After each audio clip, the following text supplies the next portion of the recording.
महाराज कहते हैं, माया ही वृंदा विपिनम विहाय, माया ही वृंदादि भय समन्ता, नवकुंज वाटी शाराधिकां पूर्ण रसोत्सवेन। हे भाई, मेरी बात मान लो। यदि तुमने वृंदावन का आश्रय ले लिया है या वास स्वीकार कर लिया तो छोड़ना मत कभी। ये माया छुड़ाना चाहेगी, आश्रय भी और वास भी। माया ही वृंदा विपिनम विहाय, कैसी भी माया सामने परिस्थिति लावे, वृंदावन का आश्रय मत छोड़ना, वृंदावन का वास मत छोड़ना। बहुत विचार कर कह रहे हैं। देखो, इस बात पर विश्वास करोगे तभी आप आगे बढ़ पाओगे। कुछ भजन ना हो आपका वृंदावन में, जिनको वास मिला है, वो केवल अपने पापाचरण को रोक ले, विवेक से, वैराग्य से, भगवद आश्रय से निश्चित भगवत प्राप्ति हो जाएगी। वृंदावने प्रभाव सुन अपनो ही गुण देत, जैसे बालक मलिन को मात गोद भर लेत। भले मलिनता का स्वभाव है, लेकिन वृंदाटवी मां उसे अपनी गोद में ले लेगी और उनकी गोद में प्रिया प्रीतम खेल रहे हैं, अर्थात प्रिया प्रीतम की निश्चित प्राप्ति धाम के प्रभाव से। ये मन है जलाएगा, मन है भगाएगा। ये कई वर्ष हो गए, कुछ आनंद तो नहीं मिला। ऐसे दृश्य देखने को मिलेंगे। ये भी तो वृंदावन वास कर रहे हैं, देखो क्या कर रहे हैं। आपको विचलित नहीं होना, आपको धैर्यवान बनना है। माया ही वृंदा विपिनम विहाय, मत छोड़ना, मेरी प्रार्थना मान लो। वृंदावन का आश्रय और वास, आप वास कर रहे हैं और आश्रय धन का है, परिवार का है, भोगों का है।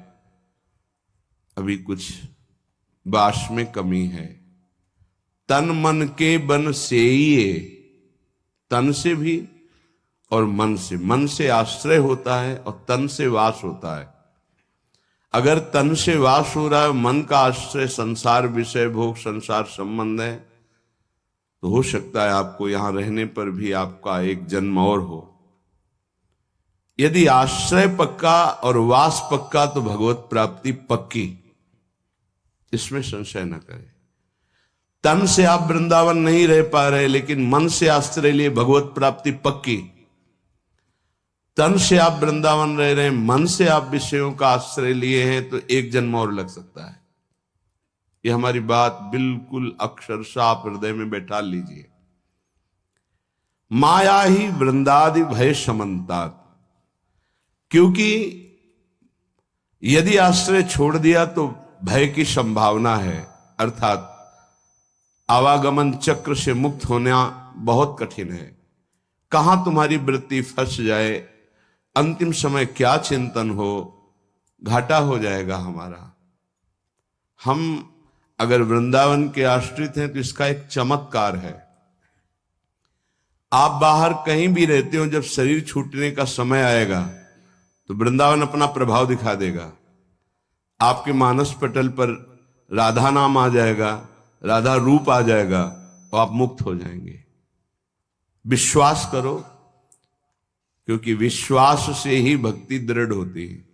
बिन विश्वास भगति नहीं, ते बिन द्रवहि न राम। जब तक भक्ति नहीं तब तक भगवत कृपा का लेश मात्र अनुभव नहीं होगा, पर विश्वास से ही भक्ति दृढ़ होती है। आपका उद्धार हो गया यदि आप वृंदावन का आश्रय लिए हैं और वास स्वीकार किए हैं।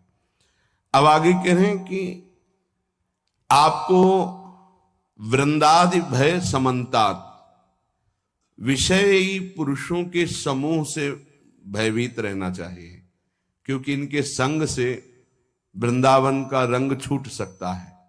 जब तक पूरा नहीं रंगा है हृदय में, तब तक ये फिसला सकते हैं हमको, हमारा आश्रय छुटा सकते हैं, ये धाम छोड़वा क्या वृंदावन। ऐसे उपदेश देने वाले मिलते हैं ना, सर्वत्र वृंदावन है।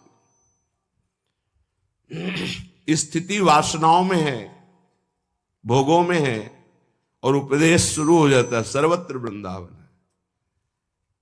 भाई वृंदावन की समानता तो त्रिभुवन में कोई नहीं कर सकता, वैकुंठ भी नहीं कर सकता। सर्वत्र वृंदावन का अनुभव, सर्वत्र हमारे वृंदावन रम गया है, मन में, बुद्धि में, चित्त में, अहंकार में, इंद्रियों में, अहम में स्थिति है नहीं। वृंदावन के समान सिर्फ वृंदावन है। आप दिल्ली की रज को पूरे शरीर में लगाएंगे, बंगाल, कलकत्ता, देश विदेश, इस रज को शिव शनकादिक वंदना करते हैं। विचार करके इसकी समानता हो सकती है क्या?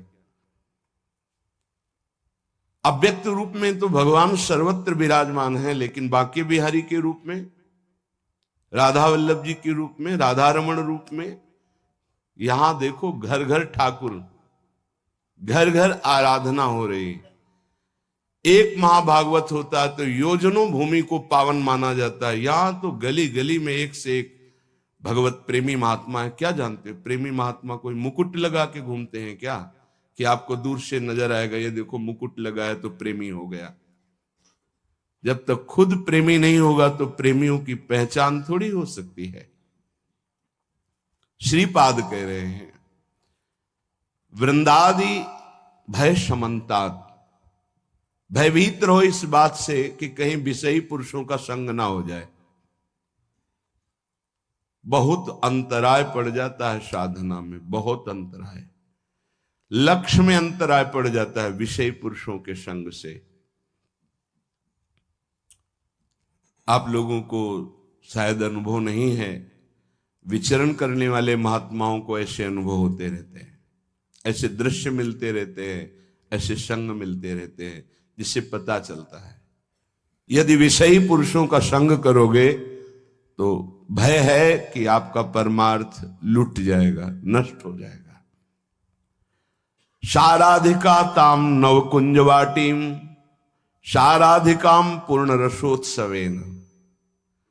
ये वृंदावन श्री जी का महल है, यहां हमारी श्री जी विराजमान है। कभी अंतर्ध्यान नहीं होती, ध्यान रखना, यहां विराजमान है। यहां ठाकुर जी भी नवनिवृत्त निकुंज में अंतर्ध्यान नहीं हो सकते। ब्रजलीला में तो रास में अंतर्ध्यान हुए, लेकिन यहां नवनिवृत्त निकुंज में कभी ऐसा नहीं। यहां माधुर्य का राज्य है, ऐश्वर्य का प्रवेश नहीं है। ब्रजलीला में ऐश्वर्य और माधुर्य मिश्रित लीला है। जो इस कुंजवाटी निज महल में रहता है तो साराधिकाम पूर्ण रसोत्सवेन है। वह किशोरी जो पूर्ण दया समुद्र, कृपा समुद्र हैं, बिना साधन के भी उसे अपने रसोत्सव में सम्मिलित कर लेती हैं। उसका हृदय रास विलास रस से पूर्ण हो जाता है। श्रीपाद कह रहे हैं महान संगानाम सहज मधुरात्म प्रिय कथा प्रसंगानाम प्रेमोत्पुलक गलदस्राकुल गिराम अपारे श्री वृंदावन रस महाब्धौ विहरताम शिरो में सोल्लासम वह तुम महताम श्री पदरज। जिनके जाने जानिए युगल चंद्र सुकुमार, ध्रुवदास जी महाराज के, जिनके परिचय में प्रियालाल आ गए। जिन रसिकों से हमारा परिचय हुआ तो प्रियालाल से परिचय हो गया। श्यामा श्याम के नाम रूप लीला धाम से सोल्लास मैं उल्लास के सहित उनकी प्रतिपल चरण रज अपने माथे पे रखता हूं। क्या बल मिलता है इस चरण रज से? महान निसंगानाम, वो महान असंग महापुरुष हो जाता है। ये बहुत खास बात है जिसको धारण करना बहुत कठिन है, पर गुरु कृपा पात्र बहुत सरल ढंग से इसे निर्वाह कर ले जाता है। क्या? किसी से मतलब नहीं। इस मार्ग के उपासक किसी से मतलब नहीं। पहले तो कहा पीछे वाले में कि जो विषयी पुरुषों का समूह है उनके संग से भयभीत रहे, कभी संग न करे। अब आगे वाले में महान संगा नाम किसका?